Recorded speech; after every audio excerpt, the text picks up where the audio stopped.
మీరు ఇంజనీరింగ్ చేశారా? జాబ్స్ కోసం సెర్చ్ చేస్తున్నారా? 3600 మందికి పైగా స్టూడెంట్స్ కి జాబ్స్ వచ్చేలా చేసిన code Gyan 100 days software course లో జాయిన్ అవ్వండి. మీ కెరియర్ ని బిల్డ్ చేసుకోండి.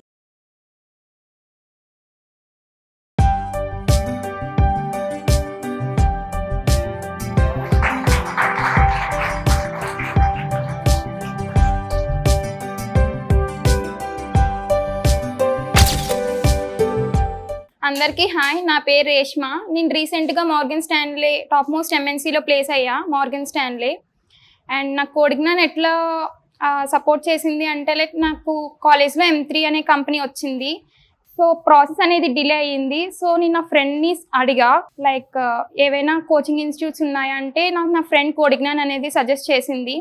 సో నాకు మార్గన్ స్టాన్లేలో ఎట్లా అయింది అంటే, ఇంటర్వ్యూస్ అవన్నీ లైక్ కోడ్ జ్ఞాన్ అనేది థియరిటికల్గా ప్రతి ఒక్కరికి వస్తుంది, కానీ కోడ్ జ్ఞాన్లో నేను చేరుకున్న తర్వాత లైక్ నాకు కోడింగ్ ఇంప్లిమెంటేషన్ అదంతా గ్రాడ్యువల్గా రోజు నేను ప్రాక్టీస్ చేస్తూ ఉండగానే ఇంకా నేను మార్గన్ స్టాన్లే అనే ఇంటర్వ్యూ క్లియర్ చేసా. ఇట్లా నాకు కోడ్ జ్ఞాన్ అనేది సపోర్ట్ చేసింది. అండ్ నా ఫ్యాకల్టీస్ వచ్చేసి నాకు మాకు జావా డీల్ చేసింది మళ్ళీ సార్ కూడా రిలివెంట్గా ఏదైనా చెప్పడం కానీ, అర్థం కాకపోయినప్పుడు అడిగేటప్పుడు ప్రతిసారి ఎక్స్ప్లెయిన్ చేయడం కానీ అట్లా చేసేవాళ్ళు. అండ్ ఈవెన్ సాకేత్ సార్ కూడా నా ఎంటైర్ జర్నీకి సపోర్ట్ చేశారు. అండ్ మనోహర్ సార్ అండ్ సీక్వెల్కి ఇంకొక మనోహర్ సార్, ఆయన కూడా సపోర్ట్ చేశారు. అండ్ ఈవెన్ అందరూ ప్రతి దాంట్లోకి సపోర్ట్ చేశారు. Even I use to feel demotivated, these people use to motivate me, and so I got placed in Morgan Stanley. And let me share the interview experience.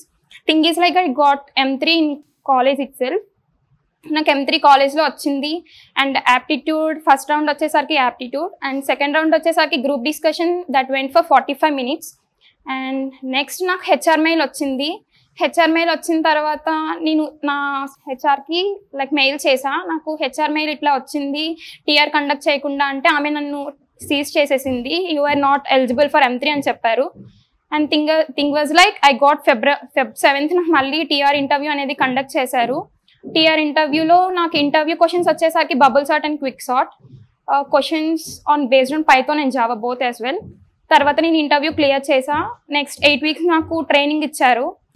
8 weeks ఇచ్చిన తర్వాత నాకు ఇంటర్నల్గా assessments అన్ని clear చేశారు. Like మేము 31 members short list అయ్యాం.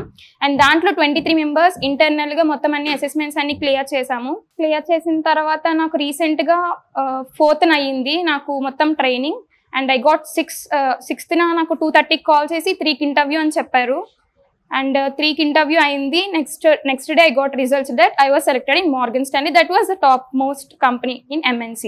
Thing is like నేను ECE background, మనం అనుకుంటాం కదా ఈసీఈ నుంచి అయితే, మెకానికల్ నుంచి అయితే, సివిల్ నుంచి అయితే we can crack, but we need to keep the efforts. That's what I was saying to everyone, each and everyone. You need to keep the efforts and you need to do the consistently whatever you are learning, you need to do it in consistent way. That's it my send. Package 9 LPA.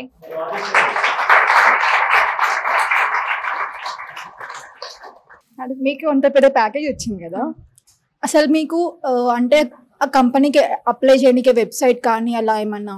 First నాకు ఏంటంటే ఇది M3, ఇది just like consultancy. ఇప్పుడు మనకి code జ్ఞాన్లో ఎట్లా training type ఉంటుందో అది కూడా M3 అనేది అట్లాంటిది. Like I was to know like when I got results అంటే M3 కూడా ఫస్ట్ నాకు కాలేజ్ ప్లేస్మెంట్ వచ్చింది. కాలేజ్లో ఫస్ట్ రౌండ్ వచ్చేసరికి యాప్టిట్యూడ్, కోడింగ్, దాని తర్వాత నాకు group discussion went for 45 minutes. Later on టీఆర్లో నాకు Python and Java DSA questions, bubble sort, quick sort. And తర్వాత ఐ క్లియర్డ్. తర్వాత నాకు హెచ్ఆర్ మెయిల్ వచ్చింది.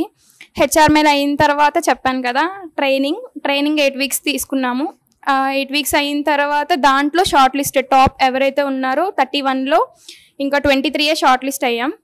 దాంట్లో I was placed in Morgan Stanley. And DSA మీద క్వశ్చన్స్ అడిగారని చెప్పారు కదా, మీరు ఏమేమి రిసోర్సెస్ యూజ్ చేశారు అది ఇంటర్వ్యూ ప్రిపరేషన్కి? మ్యాథ్స్ నేను కంప్లీట్గా మా సార్ చెప్పిన నోట్సే ఫాలో అయ్యా. అంటే మాకు డీల్ చేసింది మళ్ళీ సార్ చెప్పిందే కంప్లీట్గా ఫాలో అయ్యా. సార్ చెప్పినంత వరకు ప్రిపేర్ అయితే సరిపోయిద్ది క్రాక్ చేయడానికి. And YouTube and Java T-Point as well as నాకు కొంచెం అర్థం కానప్పుడు W3 Schools కూడా చూసేదాన్ని. అదే మీరు డిఎస్సికి ప్రిపేర్ అయ్యారని చెప్పారు కదా, మీరు ఎక్కువ ఫ్రంట్ ఎండ్ వైపు ఎక్కువ ఫోకస్ చేసి ప్రిపేర్ అయ్యారా, లేకపోతే బ్యాక్ ఎండ్ సైడ్ ఎక్కువ ప్రిపేర్? లేదు, మొత్తం అంతా బ్యాక్ ఎండ్. అంటే ఎక్కువ దేని మీద ఎక్కువగా క్వశ్చన్స్ వచ్చే అవకాశం ఉంది ఇంటర్వ్యూస్లో? Linked list, double linked list, hash map, hash set and స్ట్రింగ్స్లో వచ్చేసరికి మొత్తం స్ట్రింగ్ బిల్డర్, స్ట్రింగ్ బఫర్. ఇంకా అంటే ఇప్పుడు మీరు చెప్పిన జావా వాళ్ళు ఎక్కువగా డిఎస్ఏకి ఎక్కువ ప్రిపేర్ అవుతారు, మరి పైథాన్ వాళ్ళకి మీరు ఎలాంటి సజెషన్ ఇవ్వగలుగుతారు? అంటే వాళ్ళు డిఎస్ఏ నేర్చుకోవాలంటే వాళ్ళు ఎలా? బట్ మీరు ఏంటంటే పైథాన్ మొత్తం అంతా కంప్లీట్ గా నేర్చుకొని పాండాస్ అవన్నీ ఉంటాయి కదా, సో అక్కడ వరకు నేర్చుకున్న తర్వాత డిఎస్ఏ మీరు చూస్ చేసుకోవచ్చు. అంటే లైక్ మీరు కంప్లీట్ గా ఉండాలి పైథాన్ బేసిక్స్ కానీ మొత్తం, అంటే లూప్స్ కానీ కండిషనల్స్ అంతా మొత్తం అంతా మీరు స్ట్రాంగ్ అయినాక you can choose for DSC. మీరు ప్రిపేర్ అయ్యే టైంలో ఏమన్నా ప్రాబ్లమ్స్ ఫేస్ చేశారా? లైక్ మెటీరియల్స్ లేకపోతే ఏమన్నా టైం చాలక, అంటే క్రాక్ చేశారు కదా ఎగ్జామ్స్లో కూడా, లింక్డ్ లిస్ట్ అని సమ్ క్వశ్చన్స్ అడిగారు కదా, అలాంటి టైంలో మీకు టైం చాలక లేకపోతే సిచ్యువేషన్స్ ఏమైనా ఫేస్ చేశారా? ఫస్ట్ ఏంటంటే నేను బ్రిలియో ఇంటర్వ్యూకి వెళ్ళా. అప్పుడు నాకు థియరిటికల్ నాలెడ్జ్ ఉంది కానీ కోడింగ్ ఇంప్లిమెంటేషన్ అనేది లేదు. సో దాన్ని బట్టి నేను ఏం తెలుసుకున్నా అంటే థియరిటికల్ నాలెడ్జ్ ఎంత ఉన్నా సరే కోడింగ్ ఇంప్లిమెంటేషన్ లేనప్పుడు మనం ప్లేస్ అవ్వడానికి చాలా కష్టం అయిపోయింది. సో అప్పటి నుంచి నేను ఆ డే నుంచి స్టార్ట్ చేసా కన్సిస్టెన్సీగా వర్క్ చేయడం.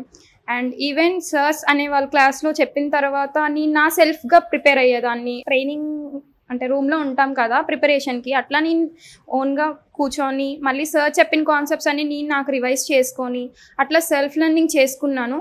ఇంకా గ్రాడ్యువల్గా అట్లా రోజు ఇంక్రీజ్ చేసుకుంటూ ఇంకా కోడింగ్ అనేది మంచిగా నేర్చుకున్నా. పెద్ద ప్యాకేజ్ కావాలంటే కోడింగ్ మీద గట్టి గ్రిప్ ఉండాలి. గట్టిగా పెద్ద ప్యాకేజెస్ అంటే పెద్ద ప్యాకేజ్ చిన్న ప్యాకేజ్ అని ఏం లేదు, కోడింగ్ అనేది ముఖ్యం ఫస్ట్ అంతే. అండ్ నీకు మంచి ప్యాకేజెస్ కావాలంటే నువ్వు డిఎస్ఏ నేర్చుకోవాలి. డిఎస్ఏ నీకు మినిమం 4 to 5 months అట్లా పడుతుంది. బట్ కొన్నిసార్లు గివప్ అనేది ఇచ్చేయాలనిపిస్తుంది కానీ ఇవ్వకూడదు. టార్గెట్ ఏదైతే పెట్టుకున్నామో అది అల్టిమేట్గా రీచ్ అవ్వాలి అంతే. కోడ్జ్ఞాన్ జాయిన్ కాకముందు మీ కమ్యూనికేషన్ స్కిల్స్, నాలెడ్జ్ ఇంకా కాన్ఫిడెన్స్ ఎలా ఉండేది, ఇప్పుడు ఎలా ఉంది మీరు కోర్స్ తీసుకున్న తర్వాత? ఫస్ట్ నేను కాలేజ్లో ఉండేటప్పుడు literally shy and introvert. And కోడ్జ్ఞాన్కి వచ్చిన తర్వాత ఫస్ట్ 3 months నేను ఇట్లనే ఫేస్ చేసా. అండ్ ప్రెజెంటేషన్స్ ఇస్తూ ఉండేదాన్ని క్లాస్ రూమ్లో.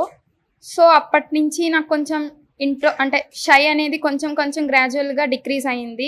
అండ్ నేను కొత్త పర్సన్స్తో ఇంటరాక్ట్ అవ్వడానికి టైం పట్టేది.